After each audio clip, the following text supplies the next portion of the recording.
आपने अपनी बेटी की असलियत कि किस तरीके से इसने मेरे पूरे परिवार को तोड़ के रखा है। शर्म आनी चाहिए तुझे। मैं तुझे कितना सही समझता था, तू ऐसी निकलेगी मुझे मालूम नहीं था। क्या मैंने तुझे यही परवरिश दी थी, यही संस्कार दिए थे कि तू शादी के बाद अपना घर ही तोड़ ले? दामाद जी, हमें माफ कर दो। हमने तो इसको अच्छे संस्कार ही दिए थे, लेकिन हमें मालूम नहीं था ये ऐसे निकलेगी।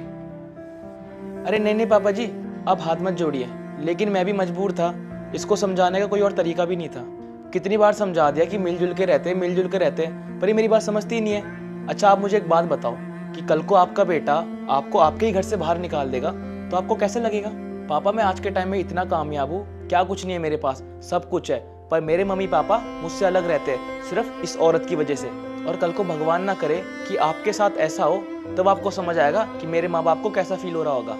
शिवानी, जो तूने मांगा हमने वो सब तुझे दिया और किसी भी चीज की तुझे कमी महसूस नहीं होने दी। लेकिन तूने आज जो हमें ये दिन दिखाया है, हमें उसकी बिल्कुल भी उम्मीद नहीं थी। ये दिन देखने से पहले भगवान हमें ऊपर क्यों नहीं उठा लेता? आज मुझे शर्म आ रही है तुझे अपनी बेटी कहते हुए। हाँ बेटी, तू बता, अब कल को तेरे भैया और भाभी हमें घर से निकाल दें तो तुझे कैसा लगेगा? नहीं भैया भाभी आपके साथ कभी ऐसा नहीं करेंगे।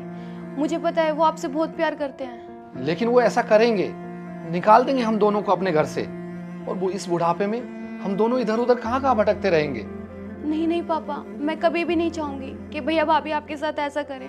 जब तुम उनसे ये उम्मीद लगा रही हो कि वो ऐसा ना करें, तो फिर तुम क्यों कर रही हो ऐसा? देखो बेटा, आज अगर तुम अपने पति को इनके मम्मी पापा से अलग कर दोगी, कल को तुम्हारा भाई भी हम दोनों को अपने घर से बाहर निकाल देगा। नहीं नहीं पापा, मैं कभी भी नहीं चाहूंगी कि भैया भाभी आपके साथ ऐसा करें। आप प्लीज मुझे माफ कर दीजिए। और सैम, तुम भी मुझे माफ कर दो। मुझे समझ आ गया है कि माँ बाप को बच्चों से दूर करने में कितना बुरा लगता है। मैं तुमसे प्रॉमिस करती हूँ, मैं आज के बाद मम्मी पापा से कभी भी कोई बदतमीजी नहीं करूँगी और कभी शिकायत का मौका भी नहीं दूंगी। और हम सब पूरा परिवार एक साथ मिलकर रहेंगे।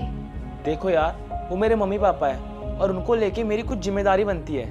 मैं इसलिए तुम्हें समझाता हूँ कि हम सब लोग मिलजुल कर रहे।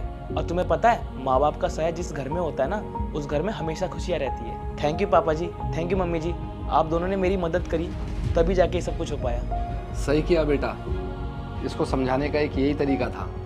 जब इंसान पे बीतती है ना, तब उसे पता चलता है। अरे छोड़ो ये सब बात, आओ सब लोग साथ में बैठते हैं।